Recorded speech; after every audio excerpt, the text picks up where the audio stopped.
Selamat datang di channel Para Suara. Halo para suara, di episode ini kita akan membahas penyanyi wanita asal London, Inggris, Amy Winehouse. Penyanyi dan penulis lagu wanita berbakat mempunyai suara khas beraliran jazz dan soul. Nah, para suara, yuk kita simak perjalanan penyanyi Amy Winehouse. So, jangan kemana-mana, ini dia Amy Winehouse. Oh ya, sebelumnya jangan lupa subscribe, like, dan share.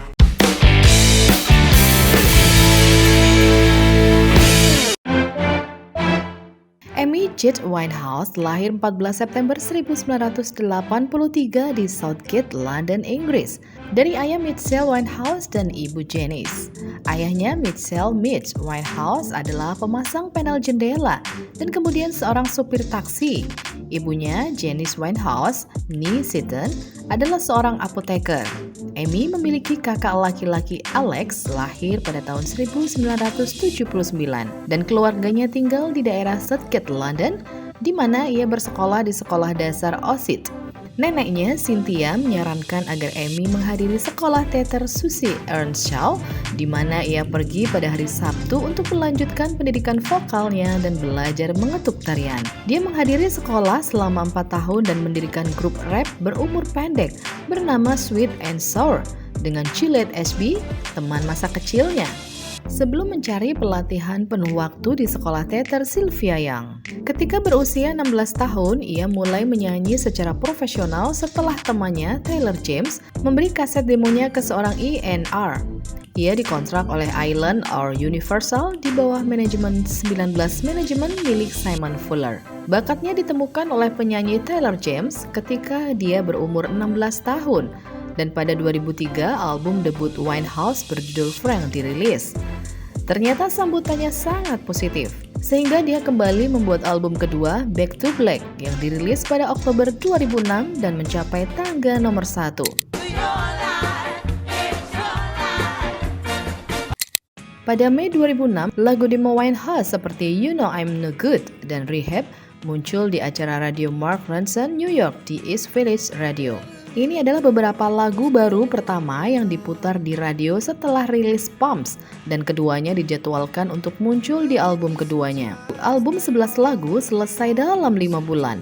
Diproduksi seluruhnya oleh Salem, Remy, dan Ranson, dengan kredit produksi dibagi di antara mereka. Ranson mengatakan dalam wawancara 2010 bahwa dia suka bekerja dengan Winehouse karena dia berterus terang ketika tidak menyukai pekerjaannya.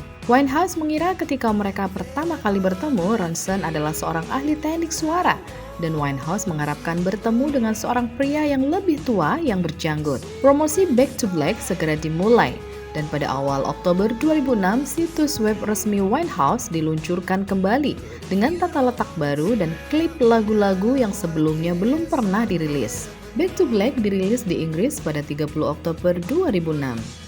Ia melejit ke nomor 1 di UK album chart selama 2 minggu pada Januari 2007. Turun kemudian naik kembali selama beberapa minggu pada Februari. Di Amerika Serikat, lagunya berada pada peringkat 7 di Billboard 200. Itu adalah album terlaris di Inggris tahun 2007, terjual 1,85 juta kopi selama tahun ini. Keluarganya berperan besar dalam perkembangan musiknya. Nenek Winehouse, Cynthia, berkarir sebagai vokalis profesional, dan ayahnya Mitch adalah penggemar berat Red Pack. Saat tumbuh menjadi bintang rock global, Winehouse mengadopsi tampilan rockabilly yang dikenal di Camden, dengan tatanan rambut sarang lebah khasnya. Dia memberi energi pada pub seperti Howley Arms atau Dublin Arms, tempat yang banyak didatangi legenda musik sebelum Winehouse. Karir Amy terus melesat seiring dia sering mengkonsumsi minuman alkohol dan obat-obatan. Teman akrabnya Alex mengungkapkan masalah kecanduan Amy pada obat-obatan memang sulit ditangani. Saat masih bersamanya, pernah suatu kali penyanyi yang suka bergaya aneh itu menghabiskan kokain senilai 1.000 pound sterling dalam semalam. Amy punya kepribadian yang obsesif. Dia suka melakukan segalanya dengan ekstrim, terutama yang berhubungan dengan makanan dan obat-obatan. Tapi dia sangat suka makanan jelasnya. Sayangnya, Amy memiliki kebiasaan yang makan tidak sehat. Alex mengungkapkan dalam sekali makan, wanita berambut hitam itu bisa makan sangat banyak. Namun ia akan segera memuntahkannya lagi. Di waktu lainnya, Amy bisa tidak makan 4-5 hari. Ia bertahan dengan mengkonsumsi alkohol, obat-obatan, dan makanan manis. Kebiasaan Amy tersebut terus berlanjut sampai ke panggung dalam kondisi tidak normal. Amy Winehouse disoraki penonton karena mabuk saat di atas pentas ketika manggung di Serbia. Konser dijadwalkan sebagai pembuka tur Eropa selama 12 hari, tetapi penampilan Amy tidak memenuhi harapan 20.000 penggemarnya. Selama hampir 90 menit, Amy Winehouse hanya menggumam sebagian dari lagu-lagunya. Dia menyanyikan beberapa not dengan susah payah sebelum jatuh di panggung. Mikrofonnya sempat jatuh ke lantai. Amy beberapa kali meninggalkan panggung sehingga bandnya harus menutupi kekosongan. Seorang juru bicaranya mengatakan Winehouse ingin meminta maaf kepada para penggemarnya, tetapi merasa bahwa ini adalah langkah yang benar. Penyanyi Inggris itu selama ini bergelut untuk mengatasi kecanduan alkohol. Amy sebenarnya penyanyi hebat, karakter vokalnya khas. Hanya penyanyi Inggris ini tak bisa lepas dari narkoba dan alkohol. Berulang kali dia masuk rumah sakit gara-gara masalah ini. Bahkan sebelum tur konsernya di Eropa, dia juga masuk rumah sakit. Yang kerap membuat Amy Winehouse tampil di halaman sampul wajah tabloid-tabloid Inggris adalah penampilannya yang berantakan. Foto-fotonya kerap dihiasi dengan mata melotot. Keluarga dan penggemarnya prihatin soal ini. Mereka mendesak agar dia putus hubungan dengan suaminya, Blake Felder-Civil, lelaki yang dianggap mempengaruhi kehidupan Amy Winehouse. Single Rehab yang menjadi lagu jagoan menceritakan tentang penolakannya dibantu dan masuk rehabilitasi untuk mengatasi masalah adiksi dengan alkohol, obat-obatan, dan pesta. Ternyata lagu depresif itu malah mengantarkannya ke posisi penyanyi jazz yang diperhitungkan. Dan pada penyelenggaraan Grammy Award ke-50 pada Februari 2008, album ini menjadi puncak kemenangannya karena ia sekaligus menyabet 5 penghargaan. Kesuksesan internasionalnya menghidupkan kembali musik khas tahun 50-60-an yang berpadu pas dengan karakter vokal kontralto yang powerful. Seiring dengan itu, perhatian publik juga ikut tertuju pada apa yang dilakukan dan menempel di dirinya. Penampilannya yang klasik selalu diikuti dengan gaya tubuh yang setengah sadar, sehingga itu menguatkan bahwa Amy memang adalah seorang pecandu alkohol dan obat-obatan. Sempat ada penyangkalan dari pihak Amy tentang gaya hidupnya, namun itu sulit dibuktikan karena banyaknya konser dan jadwal tampilnya yang dibatalkan, dan itu membuatnya diprediksikan akan berkarir pendek. Kesuksesannya lalu beralih ke berita penangkapannya atas kepemilikan marijuana, masalah domestik rumah tangganya dengan suami kontroversial Blake Felder-Civil, dan problem kesulitan mendapatkan visa, serta masalah kesehatan yang membuat jadwal konsernya menjadi susah dipegang ketepatannya. Di satu sisi, image-nya sebagai figur publik pemadat semakin terbukti nyata dengan peredaran videonya yang sedang menghisap kokain, kasus penyerangan dan penangkapan dirinya terkait obat-obatan terlarang. Sementara ia juga semakin diperhitungkan sebagai musisi yang berbakat. Grand Prize dari Emmy Award di tahun ini dan gak bisa dihadiri karena pengajuan visanya ditolak, memilih albumnya sebagai Record of the Year, diikuti dengan tingginya permintaan untuk melihatnya menyanyi. Yang sayangnya menjadi sebuah bencana untuknya karena ia dinyatakan positif mengidap penyakit emphysema stadium 1 yang membuat nafasnya pendek akibat kecanduan rokok yang terhitung serius dan itu sangat mengganggu performa menyanyinya. Hidup gak semakin mudah untuk Amy. Pemberitaan media massa semakin tertuju dengan naik turunnya hubungan dengan suaminya yang diwarnai dengan aksi kekerasan, namun Amy nggak mau menceraikannya karena menganggap bahwa Felder-Civil adalah versi laki-laki dirinya yang kepribadian dan keanehannya sangat cocok dengannya. Mereka telah melalui berbagai macam masalah walaupun sebenarnya Amy nggak pernah berhenti mencintai Blake. Pada pernikahannya nanti, Amy ingin cincin kawinnya diberi tulisan Property of Blake dan Property of Amy. Maksud dari semua itu adalah ia ingin menunjukkan kalau hatinya emang cuma untuk Blake.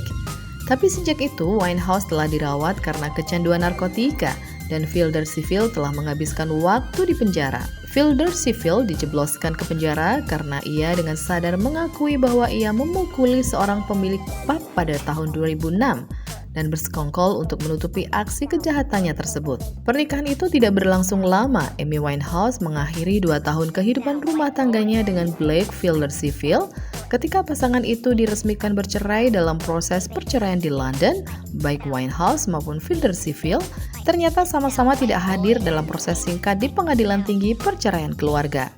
Amy juga harus membatalkan jadwal tampilnya di festival musik Coachella karena masih terkait dengan kasus hukumnya yang belum tuntas di tahun sebelumnya. Isu kesehatan juga menjadi sorotan untuknya, namun nggak menyurutkan semangatnya untuk tampil di acara-acara musik, walaupun akhirnya selalu dibatalkan olehnya.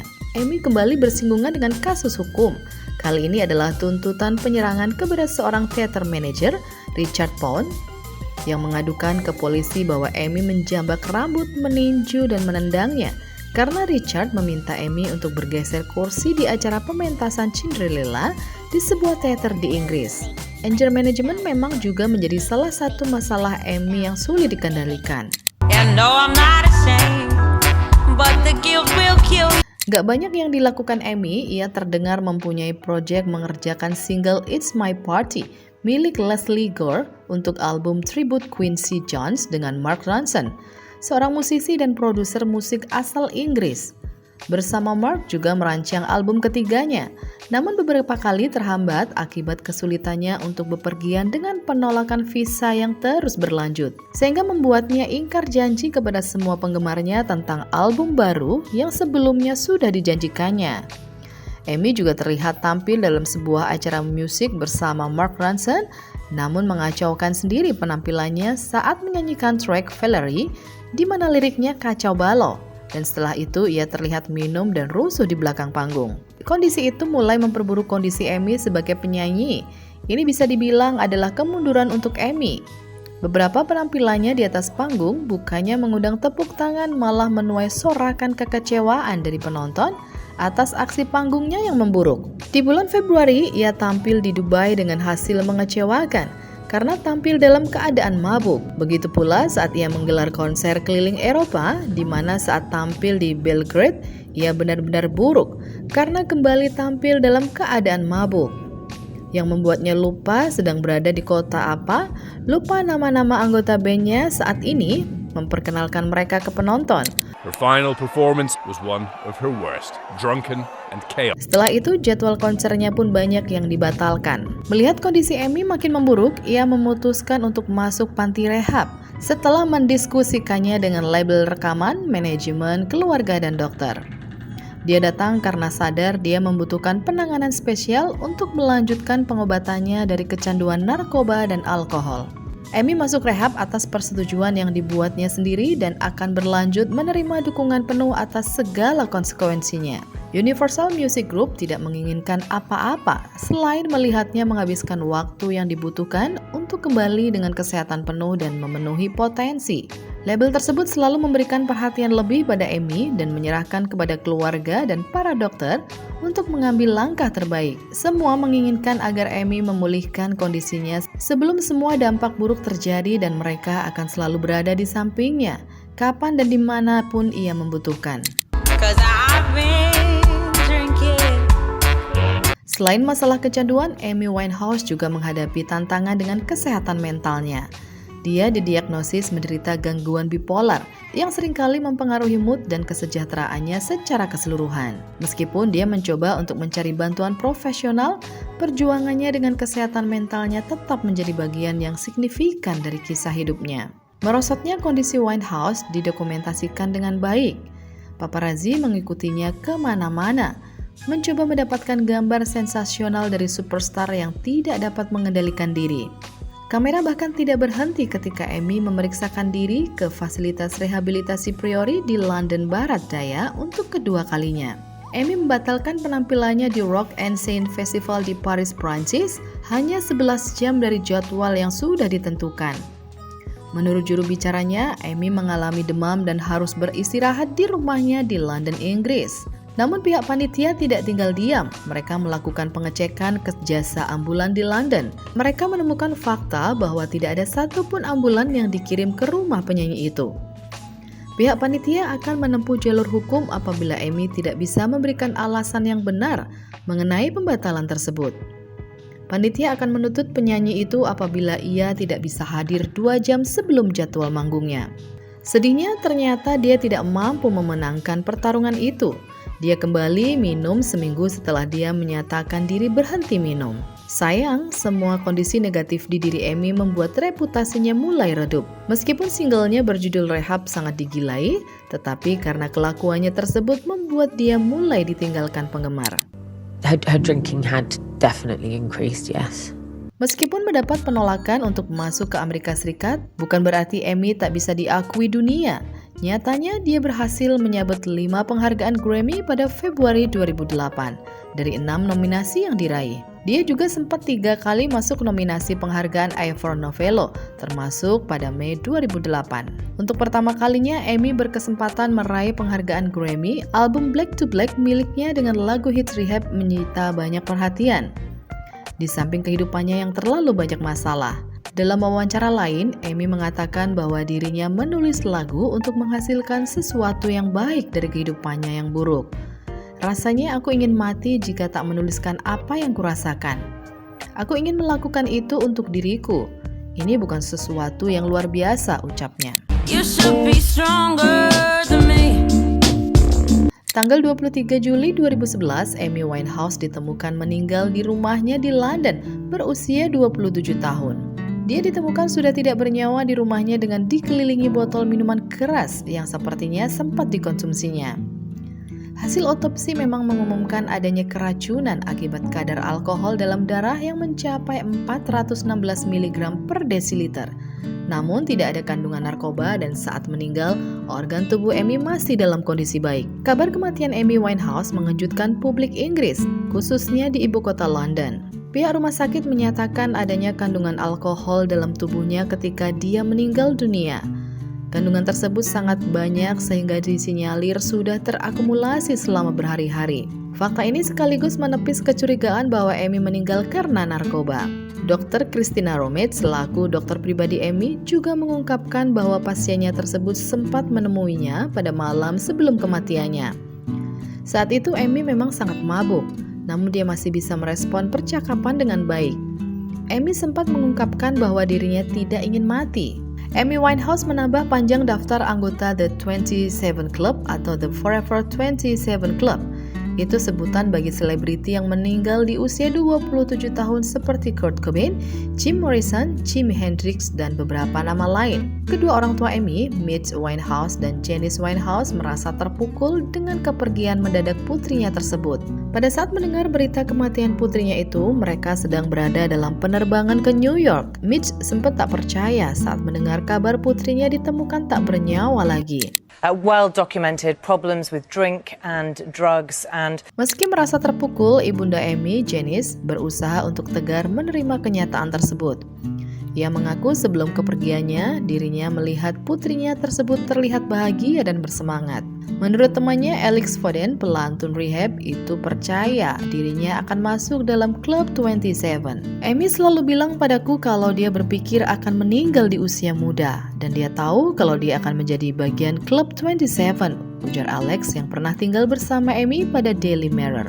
Amy tidak pernah ingin menjadi terkenal, dia ingin menjadi penyanyi jazz. Tulisnya dalam akun persahabatan mereka yang diterbitkan berjudul My Amy, The Life We Share. Setelah kematian tragis Amy Winehouse, ada beberapa upaya yang dilakukan oleh sejumlah filmmaker untuk memproduksi film tentang mendiang solois itu. Meskipun belum ada film layar lebar yang membuahkan hasil, terdapat sebuah film dokumenter berjudul Amy yang pernah digarap. Film itu disutradarai oleh Asif Kapadia yang pernah tayang di Festival Film Cannes 2015. Dokumenter itu berhasil menyabet gelar Oscar untuk kategori film dokumenter terbaik pada tahun tersebut. Kini sang penyanyi itu telah tiada, tapi warisan lagu-lagu yang ditinggalkannya akan selalu ada di hati penggemarnya. Amy telah menjual 855.000 keping album di Amerika Serikat sejak kematiannya. 110.000 diantaranya terjual dalam waktu 8 hari setelah kematian Amy. Demikian menurut Nielsen Soundscan yang dilansir NME. Sementara untuk download lagu mencapai 1,15 juta di Amerika Serikat sejak dia meninggal. 281.000 diantaranya diunduh hanya dalam waktu 8 hari setelah kematiannya. Back to Black adalah lagu satu-satunya dari Amy yang masuk Billboard Hot 200 dan bertengger pada nomor 2. Album Lioness, Hidden Treasures terjual sebanyak 423.000 unit secara nasional. Sejak kematian Winehouse, banyak artis seperti Lana Del Rey atau Lady Gaga mengikuti jejaknya, menggabungkan referensi nostalgia ke masa lalu dengan suara kontemporer yang dibuat oleh perangkat lunak pengedit suara terbaru. Amy mengubah musik pop selamanya. Saya ingat mengetahui ada harapan dan perasaan tidak sendirian karena dia. Dia menjalani jazz, dia menjalani blues, kata Lady Gaga tentang pencapaian musik Winehouse. Secara khusus, banyak artis Inggris mengakui bahwa Winehouse memberi pengarah pada kebangkitan besar Britpop dari pertengahan 1990-an yang telah lama memudar. Karena dia, saya mengambil gitar, dan karena dia, saya menulis lagu saya sendiri, kata penyanyi Adele tentang Winehouse. Meskipun hidupnya sangat singkat, Amy Winehouse meninggalkan warisan yang abadi dalam dunia musik. Gaya musiknya yang unik dan suaranya yang kuat terus menginspirasi generasi berikutnya dari musisi. Lagu-lagunya yang penuh emosi dan jujur tetap relevan, bahkan setelah dia tiada. Warisannya akan tetap hidup dalam hati para penggemarnya dan dalam dunia musik untuk selamanya. Nah, itu dia tadi pembahasan kita tentang Amy Winehouse, penyanyi yang berbakat meninggal dunia di usia muda. Meski telah tiada, tapi lagu-lagu miliknya akan selalu dikenang. Semoga ia tenang di sana. Next artis siapa lagi yang mau kita ulas? Komen di bawah ya. Bye-bye.